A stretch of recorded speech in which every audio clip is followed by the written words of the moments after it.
Hello all, welcome to another class of Financial Markets and Services. ഇപ്പോൾ നമ്മൾ discuss ചെയ്തുകൊണ്ടിരിക്കുന്നത് മണി മാർക്കറ്റിനെ കുറിച്ചിട്ടാണ് അല്ലേ. ഇപ്പോൾ നമ്മൾ ഇന്ത്യൻ മണി മാർക്കറ്റിൻ്റെ കോമ്പോണൻസ് ഓഫ് സ്ട്രക്ചറൊക്കെ കഴിഞ്ഞ ക്ലാസ്സിൽ ഡിസ്കസ് ചെയ്തു. ഇന്ന് നമ്മൾ ഡിസ്കസ് ചെയ്യാൻ പോകുന്നത് ഡിഫക്ട്സ് ഓഫ് ഇന്ത്യൻ മണി മാർക്കറ്റാണ്. ഏതൊരു രാജ്യത്തിൻ്റെയും എക്കണോമിക് ഡെവലപ്മെൻറ്റിന് ഒരു വെൽ ഡെവലപ്ഡ് മണി മാർക്കറ്റ് ഉണ്ടായിരിക്കണം. But sometimes Indian money market loosely organised it. അതുകൊണ്ട് തന്നെ കൃത്യമായിട്ട് അല്ലെങ്കിൽ ഒരു ഫുള്ളസ്റ്റ് എക്സ്റ്റെൻറ്റിൽ ഇപ്പോഴും അത് എന്തല്ല, ഡെവലപ്ഡ് അല്ല. So there are few numbers of weaknesses which is want to be discuss now. First of all, existence of unorganised money market. നമ്മൾ കഴിഞ്ഞ ക്ലാസ്സിൽ ഡിസ്കസ് ചെയ്യുന്നതായിരുന്നു അൺഓർഗനൈസ്ഡ് മണി മാർക്കറ്റ് ഒരു അൺഓർഗനൈസ്ഡ് ബാങ്കിങ് സിസ്റ്റത്തിനെ കുറിച്ചിട്ട്. അതായത് ഇൻഡിജീനിയസ് ബാങ്കേഴ്സ്, മണി lenders തുടങ്ങിയ ചില അൺഓർഗനൈസ്ഡ് മണി മാർക്കറ്റ് സെഗ്മെൻറ്റ്സ് നമ്മുടെ രാജ്യത്തുണ്ട്. ഞാൻ നേരത്തെ പറഞ്ഞ പോലെ ഈ പറഞ്ഞ ഇൻഡിജീനിയസ് ബാങ്കേഴ്സും മണി ലെൻഡേഴ്സും ഒന്നും തന്നെ ബാങ്കിങ് ആൻഡ് ഫിനാൻഷ്യൽ ആക്ടിവിറ്റീസിന് RBIയുടെയോ മറ്റ് ഫിനാൻഷ്യൽ ഇൻസ്റ്റിറ്റ്യൂഷൻസിൻ്റെയോ റൂൾസോ റെഗുലേഷൻസോ ഒന്നും അവരെന്ത് ചെയ്യുന്നില്ല, ഫോളോ ചെയ്യുന്നില്ല. ദേ follow their own rules of banking and finance. പക്ഷേ അവരെന്ത് ചെയ്യുന്നുണ്ട്, നമ്മുടെ രാജ്യത്തെ ലെൻഡിങ് ബിസിനസ്സിൻ്റെ വളരെ പ്രധാനപ്പെട്ട ഒരു പങ്ക് വഹിക്കുന്നുമുണ്ട്. അതുകൊണ്ട് തന്നെ അവർ ഒട്ടും ഓർഗനൈസ്ഡ് അല്ലാത്ത രീതിയിൽ പ്രവർത്തിക്കുന്നത് കൊണ്ട് തന്നെ നമ്മുടെ മണി മാർക്കറ്റ് സിസ്റ്റത്തിനെ തന്നെ അതെന്തായിട്ട് ബാധിക്കും, നെഗറ്റീവായിട്ട് ബാധിക്കും. തീർച്ചയായിട്ടും ഒരുപാട് ഇൻഡിജീനിയസ് ബാങ്കേഴ്സ് RBIയുടെ പ്രിസ്ക്രിപ്ഷനോ അല്ലെങ്കിൽ RBIയുടെ റെഗുലേഷൻസിനോ ഒന്നും ഇല്ലാതെ തന്നെ എന്ത് ചെയ്യുന്നുണ്ട്, എമൗണ്ട് ബോറോ ചെയ്യുകയും അതേപോലെ തന്നെ ഫണ്ട് അക്സെപ്റ്റ് ചെയ്യുകയും ഒക്കെ ചെയ്യുന്നുണ്ട്. without any dealing of financial intermediaries or without any rules and regulations like that. അപ്പോൾ അതൊക്കെ തീർച്ചയായിട്ടും എന്തിനെ ബാധിക്കും, ഇന്ത്യൻ മണി മാർക്കറ്റിൻ്റെ ഡെവലപ്മെൻറ്റിനെ ബാധിക്കും. So first of all, existence of unorganised money market.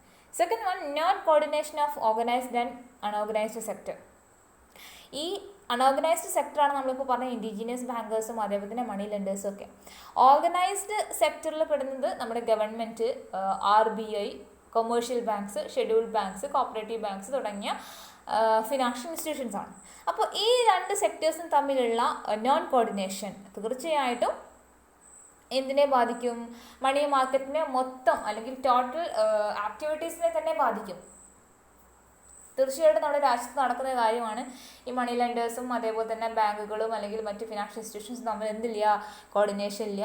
Our cooperation വളരെ കുറവാണ്, അവർ തമ്മിൽ കോണ്ടാക്റ്റ് വളരെ കുറവാണ്. അപ്പോൾ അത് ഇന്ത്യൻ മണി മാർക്കറ്റ് ഡെവലപ്മെൻറ്റിനെ ബാധിക്കുന്ന ഒരു കാര്യം തന്നെയാണ്. And third one, multiplicity in rates of interest. ഒരുപാട് പ്രധാനപ്പെട്ട ഒരു ഡിഫക്റ്റാണ് അല്ലെങ്കിൽ ഈ multiplicity in rates of interest എന്ന് പറയുന്നത്. നമ്മുടെ രാജ്യത്ത് പല ടൈപ്പ് ഇൻട്രസ്റ്റ് റേറ്റ്സ് ആണ് പ്രിവൈലിംഗ് ആയിട്ടുള്ളത്. നമുക്കറിയാം പല രീതിയിലുള്ള ഇൻട്രസ്റ്റ് റേറ്റ് ഉണ്ട്, like fixed rate and floating rate like that. അതിൽ തന്നെ പല നമ്പർ ഓഫ് ഇൻട്രസ്റ്റ് റേറ്റ് ആണ് പ്രിവൈലിംഗ് ആയിട്ടുള്ളത്. അതായത് ഓരോ ഇൻസ്റ്റിറ്റ്യൂഷൻസും ഓരോ ടൈപ്പ് ചാർജാണ് ചെയ്യുന്നത്. So interest rate varies from institutions to institutions and it is varies from season to season.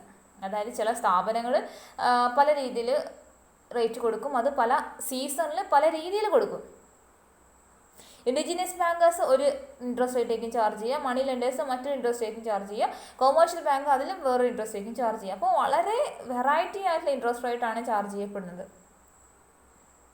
അതുകൊണ്ട് തന്നെ അത് എന്തിനെ ബാധിക്കുന്ന പറയുന്നത്, മൊത്തത്തിൽ ഇന്ത്യൻ മണി മാർക്കറ്റിൻ്റെ സിസ്റ്റത്തിനെ തന്നെ ബാധിക്കും. കാരണം different type of interest rate ഉള്ളത് കൊണ്ട് തന്നെ അവിടെ ഇമ്മൊബിലിറ്റി ഓഫ് ഫണ്ട് എന്ന് പറയുന്ന ഒരു പ്രശ്നം ഉണ്ടാവാനുള്ള സാധ്യത ഉണ്ട്. അതായത് ഒരു പ്ലേസിൽ നിന്ന് മറ്റൊരു പ്ലേസിലേക്ക് ഫണ്ട് മൊബിലൈസ് ചെയ്യാൻ സാധിക്കുന്നില്ല because of the existence of different types of interest rate. അതായത് നമുക്ക് ഒരു ഏരിയയിൽ നമ്മൾ എന്ത് ചെയ്യുന്നില്ല, ഫണ്ട് ഫോക്കസ് ചെയ്യുന്നില്ല. അപ്പോൾ എവിടെയാണോ ഇൻട്രസ്റ്റ്, ഇപ്പോൾ ഡെപ്പോസിറ്റ് സ്കീം ആണെങ്കിൽ എവിടെയാണോ ഇൻട്രസ്റ്റ് കുറവുള്ളത് അവിടേക്ക് ആ ഒരു ഏരിയയിലേക്ക് എന്ത് പോകുന്നില്ല, ഫണ്ട് പോവാത്ത ഒരു അവസ്ഥ വരിക ചെയ്യുന്നത്. അറ്റ് ദ സെയിം ടൈം അവിടെ ഒരു യൂണിഫോമിറ്റി നമുക്ക് കീപ്പ് ചെയ്യാൻ സാധിക്കുന്നുണ്ടെങ്കിൽ, എക്സാക്റ്റ് ആവണമെന്ന് പറയുന്നില്ല, ബട്ട് സ്റ്റിൽ അവിടെ ഒരുപാട് വേരിയേഷൻ ഒന്നും ഇല്ലാതെ ഒരു യൂണിഫോമിറ്റി നമുക്ക് കീപ്പ് ചെയ്യാൻ സാധിക്കുന്നുണ്ടെങ്കിൽ എല്ലാ സെക്ടേഴ്സിലേക്കും ഒരുപോലെ നമുക്ക് ഫണ്ട് എന്ത് ചെയ്യാൻ സാധിക്കും, മൊബിലൈസ് ചെയ്യാൻ സാധിക്കും. അതുവഴി നമുക്ക് മണി മാർക്കറ്റിൻ്റെ ഡെവലപ്മെൻറ്റിലേക്ക് നമുക്ക് എത്തിക്കാവുന്നതാണ്. പക്ഷേ ആ ഒരു രീതിയല്ല ഇന്ത്യൻ മണി മാർക്കറ്റ് ഉള്ളത്. അത് ഒരു വലിയ ഒരു മേജർ ഇഷ്യൂ തന്നെയാണ്. പിന്നെ പറയുന്നത് സീസണൽ സ്ട്രിഞ്ചൻസി ഓഫ് ഫണ്ട്സ് ആണ്. അതായത് സീസൺ അനുസരിച്ചിട്ട് ഫണ്ടിന് ഡിമാൻഡ് കൂടുക കുറയുക അങ്ങനത്തെ കാര്യങ്ങളൊക്കെ ഉണ്ടാവും. അതായത് നവംബർ ടു ജൂൺ ഇന്ത്യയെ സംബന്ധിച്ചിടത്തോളം ഒരു ഹാർവെസ്റ്റിംഗ് ആൻഡ് മാർക്കറ്റിംഗ് ടൈമാണ്. ആ ഒരു ടൈമിൽ ഫണ്ട് റിക്വയർഡ് ആണ്. കാരണം ക്രോപ്സൊക്കെ വില്ലേജിൽ നിന്ന് സിറ്റീസിലേക്ക് മാറാനും അല്ലെങ്കിൽ മറ്റു ആവശ്യങ്ങൾക്കൊക്കെ ഫണ്ട് കൂടുതലായിട്ടും ആവശ്യമുള്ള സമയമാണ്. അതുകൊണ്ട് അവിടെ സ്ട്രിഞ്ചൻസി ഓഫ് ഫണ്ട്സ് അല്ലെങ്കിൽ കൂടുതലായിട്ടും ആ ഒരു ഫണ്ടിന് ഡിമാൻഡ് ഉണ്ടാവുകയും അങ്ങനെ ഡിമാൻഡ് കൂടുന്ന സമയത്ത് റേറ്റ് ഓഫ് ഇൻട്രസ്റ്റ് കൂട്ടുകയും ചെയ്യുന്ന ഒരു സാഹചര്യം ഉണ്ടാവും. പക്ഷേ ചില സമയം സ്ലാക്ക് സീസൺ ആണ്. ദാറ്റ് മീൻസ് ആ ഒരു സമയത്ത് ഡിമാൻഡ് വളരെ കുറവായിരിക്കും, അതേപോലെ ഇൻട്രസ്റ്റ് റേറ്റും വളരെ കുറവായിരിക്കും. അപ്പോൾ ആ ഒരു സീസണൽ ഫ്ലക്ച്വേഷൻസ് ഉണ്ടാകുന്ന സാഹചര്യത്തിൽ ഫണ്ടിനെയും അല്ലെങ്കിൽ അതേപോലെ തന്നെ ഈ ഫണ്ട് ലെൻഡിങ് ആക്ടിവിറ്റീസിനെയും അത് നെഗറ്റീവായിട്ട് ബാധിക്കുന്നുണ്ട്. പിന്നുള്ളത് ആബ്സെൻസ് ഓഫ് ബിൽ മാർക്കറ്റ്. ഇന്ത്യയെ സംബന്ധിച്ചിടത്തോളം ഇന്ത്യയിൽ ഒരു ഓർഗനൈസ്ഡ് ബിൽ മാർക്കറ്റ് തന്നെ ഇല്ല. വളരെ പരിമിതമായിട്ടുള്ള ബിൽ മാർക്കറ്റും അതിൻ്റെ പ്രാക്ടീസസും ഏജൻസീസും അതേപോലെ തന്നെ അക്സെപ്റ്റൻസ് ആൻഡ് ഡിസ്കൗണ്ട് ഹൗസസും മാത്രമേ ഉള്ളൂ.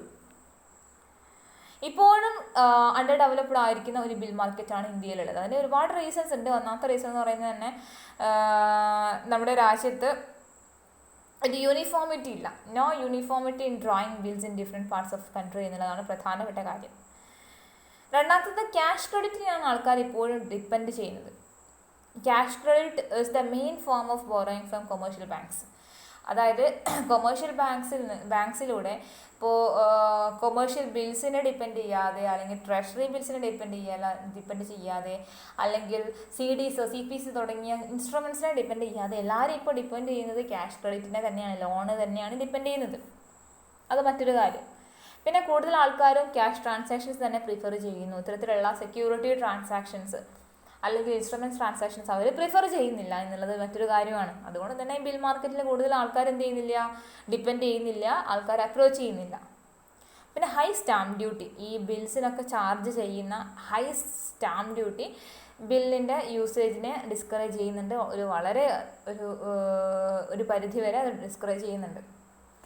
പിന്നെ ഈ ഇത്തരത്തിലുള്ള ബിൽസിലെ ഇത്തരത്തിലുള്ള ഇൻസ്ട്രുമെൻസിനെ ട്രേഡ് ചെയ്യാൻ ഹെൽപ്പ് ചെയ്യുന്ന അല്ലെങ്കിൽ ഡിസ്കൗണ്ട് ചെയ്യാൻ ഹെൽപ്പ് ചെയ്യുന്ന അക്സെപ്റ്റൻസ് ഹൗസും ഡിസ്കൗണ്ട് ഹൗസൊക്കെ വളരെ കുറവാണ് ഇന്ത്യയിൽ.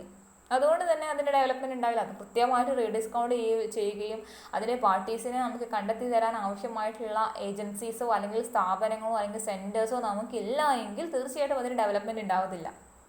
അത് മറ്റൊരു റീസണാണ്. പിന്നെ മറ്റൊരു കാര്യം എന്ന് പറയുന്നത് RBI റീഡിസ്കൗണ്ടിങ് ഫെസിലിറ്റി എക്സ്റ്റെൻഡ് ചെയ്യേണ്ടതായിട്ടുണ്ട്. അതായത് ഇനിയും ഓൾറെഡി ഇഷ്യൂഡ് ആയിട്ടുള്ള സെക്യൂരിറ്റീസ് പിന്നെയും റീഡിസ്കൗണ്ട് ചെയ്യാനുള്ള ഫെസിലിറ്റി RBI എന്ത് ചെയ്യണം, എക്സ്റ്റെൻഡ് ചെയ്യണം. അങ്ങനെ എക്സ്റ്റെൻഡ് ചെയ്യുകയാണെന്നുണ്ടെങ്കിൽ കൊമേഴ്ഷ്യൽ ബിൽ മാർക്കറ്റ് ഒന്നും കൂടി എന്താവും എന്ന് പറയുന്നത്, എൻഹാൻസ് ആവും. പിന്നെ എല്ലാവരും കൊമേഴ്ഷ്യൽ ട്രാൻസാക്ഷൻസ് കൂടുതൽ നടത്തുന്നത് ക്യാഷ് ബേസിസിലാണ്. അത് വളരെ പ്രധാനപ്പെട്ട ഒരു റീസൺ ആണ് ബിൽ മാർക്കറ്റ് ഡെവലപ്ഡ് ആവാത്തതിൻ്റെ. പിന്നെ ഏറ്റവും പ്രധാനപ്പെട്ട മറ്റൊരു കാര്യം എന്ന് പറഞ്ഞാൽ ഇന്ത്യൻ ബാങ്ക്സ് കൂടുതലായിട്ടും അവരുടെ ഫണ്ട് ഇൻവെസ്റ്റ് ചെയ്യാൻ ആഗ്രഹിക്കുന്നത് ഗവൺമെൻറ് സെക്യൂരിറ്റീസാണ്. ബിൽ ഓഫ് എക്സ്ചേഞ്ചിനെക്കാട്ടുമൊക്കെ കൂടുതലും പബ്ലിക്കിനായാലും ശരി മറ്റുള്ള വ്യക്തികൾക്കായാലും ശരി കൂടുതൽ കോൺഫിഡൻസ് നൽകുന്നതും കൂടുതൽ ലിക്വിഡിറ്റി നൽകുന്നതും ഗവൺമെൻറ് സെക്യൂരിറ്റീസിനായതുകൊണ്ട് തന്നെ മറ്റ് കൊമേഴ്ഷ്യൽ ബിൽസും കൊമേഴ്ഷ്യൽ പേപ്പേഴ്സിനും ഒന്നും അവിടെ എന്തില്ല, ഒരു ഡിമാൻഡ്സ് അവിടെ ഉണ്ടാവുന്നില്ല. അത് മറ്റൊരു കാരണം കൂടിയാണ്. അപ്പോൾ ഇത്രയും ഈ കാരണങ്ങൾ കൊണ്ടൊക്കെ തന്നെ ബിൽ മാർക്കറ്റ് എന്താവുന്നില്ല എന്നാണ് പറയുന്നത്, ഒരു ഫുൾ ഫ്ലെഡ്ജ്ഡ് രീതിയിൽ എന്ത് ചെയ്യുന്നില്ല, പ്രവർത്തിക്കുന്നില്ല. അതുകൊണ്ട് തന്നെ ബിൽ മാർക്കറ്റ് ഇപ്പോഴും അണ്ടർ ഡെവലപ്ഡ് ആയിട്ട് കിടക്കുകയാണ്. അതൊരു പ്രധാനപ്പെട്ട റീസണാണ് ഇന്ത്യൻ മണി മാർക്കറ്റിൻ്റെ ഒരു ഡിഫക്റ്റ് തന്നെയാണ്. പിന്നെ 6th point, inadequate banking facilities. Banking facilities ഇപ്പോൾ ഒരു രാജ്യത്തെ ഫിനാൻഷ്യൽ നീഡ്സ് മീറ്റ് ചെയ്യാൻ ഇനാഡിക്വേറ്റ് ആവുക എന്ന് പറയുന്നത് തന്നെ ആ രാജ്യത്തെ മണി സിസ്റ്റം അല്ലെങ്കിൽ മോണിറ്ററി സിസ്റ്റത്തിൻ്റെ ഒരു വലിയൊരു ഡ്രോബാക്ക് ആണെന്ന് നമുക്ക് പറയാൻ സാധിക്കും. മറ്റൊരു കാര്യം എന്ന് പറയുന്നത് absence of well organised banking system. കൃത്യമായിട്ടുള്ള അല്ലെങ്കിൽ പ്രോപ്പർ ആയിട്ടുള്ള ഒരു ഇൻ്റഗ്രേറ്റഡ് കൊമേഴ്ഷ്യൽ ബാങ്കിങ് സിസ്റ്റം നമുക്കില്ല. അതൊരു മറ്റൊരു പ്രോബ്ലമാണ്. പിന്നെ കൃത്യമായിട്ടുള്ളൊരു financial institution, specialised financial institutions ഒന്നുമില്ല. അതായത് ടൂറിസത്തിന് വേണ്ടിയിട്ട് ഒരു ബാങ്ക്, അല്ലെങ്കിൽ സ്മോൾ സ്കെയിൽ ഇൻഡസ്ട്രീസിനെ ഫിനാൻസ് ചെയ്യാൻ മാത്രമായിട്ടുള്ള ബാങ്ക്, അങ്ങനെ അത്തരത്തിലുള്ള ഒരു specialised financial institutions, specialised job ചെയ്യാൻ, സ്പെഷ്യലൈസ്ഡ് ഫീൽഡിൽ സ്പെഷ്യലൈസ്ഡ് ജോബ് ചെയ്യാനുള്ള ഒരു ഇൻസ്റ്റിറ്റ്യൂഷൻസിൻ്റെ കുറവ്, അത് വളരെ പ്രധാനപ്പെട്ട ഒരു ഡിഫക്റ്റാണ്. അതുപോലെ തന്നെ മൂവ്മെൻറ്റ് ഓഫ് ഫണ്ട്സ് വളരെ കുറവാണ് നമ്മുടെ രാജ്യത്ത്. കാരണം ഒരുപാട് റെസ്ട്രിക്ഷൻസ് ഇമ്പോസ് ചെയ്യുന്നു. ഇപ്പോൾ ഒരുപാട് ലിബറലൈസേഷൻ വന്നതോട് കൂടിയിട്ട് ഒരുപാട് എന്താ പറയുക, റെസ്ട്രിക്ഷൻസ് ഒക്കെ റിമൂവ് ചെയ്തിട്ടുണ്ടെങ്കിൽ പോലും ഈ ക്യാപിറ്റൽ മൂവ്മെൻറ്റ് ഓഫ് ഫണ്ട്, അല്ലെങ്കിൽ അതേപോലെ തന്നെ ഈ ക്യാപിറ്റൽ മൂവ്മെൻറ്റ് ഓഫ് ഫണ്ടിനെ കുറിച്ചുള്ള ലിമിറ്റേഷൻസ്, അങ്ങനത്തെ കാര്യങ്ങളൊക്കെ വരുത്തിയിട്ടുണ്ട്. അപ്പോൾ തീർച്ചയായിട്ടും നമുക്ക് ഫോറിൻ മണി മാർക്കറ്റിനെ അട്രാക്റ്റ് ചെയ്യാനോ ഫോറിൻ മണി മാർക്കറ്റുമായിട്ട് ട്രാൻസാക്ഷൻസിൽ ഏർപ്പെടാനോ ഒക്കെ നമുക്ക് വളരെ ബുദ്ധിമുട്ടാവും. അത് ഇന്ത്യൻ മണി മാർക്കറ്റിനെ മോശമായിട്ടാണ് ബാധിക്കുക.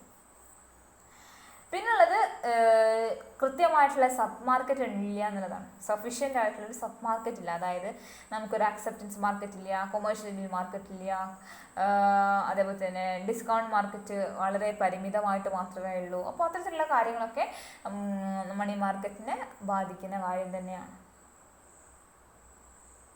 പിന്നെ last point, inadequacy of credit investment. Credit investment വളരെ വളരെ വളരെ കുറവാണ്. 1985-86 ആ ഒരു ടൈം പീരീഡ്, 1985-1986 ആ ഒരു ടൈം പീരീഡ് വരെ ഇന്ത്യൻ മണി മാർക്കറ്റിൽ ഷോർട്ട് ടേം പേപ്പർ ഇൻവെസ്റ്റ്മെൻറ്റ് തന്നെ ഇല്ലായിരുന്നു. അതിനുശേഷം ആദ്യമായിട്ട് 182 days and 364 days treasury bills ആണ് സ്റ്റാർട്ട് ചെയ്തത്.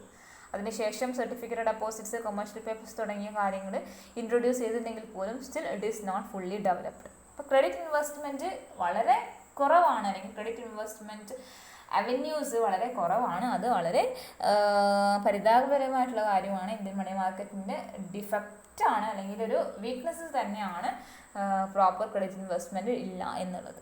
അപ്പോൾ ഇത്രയുമാണ് ഡിഫക്ട്സ് ഓഫ് ഇന്ത്യൻ മണി മാർക്കറ്റിൽ നമുക്ക് ഡിസ്കസ് ചെയ്യാനുള്ളത്. ക്ലിയർ ആയി എന്ന് വിശ്വസിക്കുന്നു. Thank you.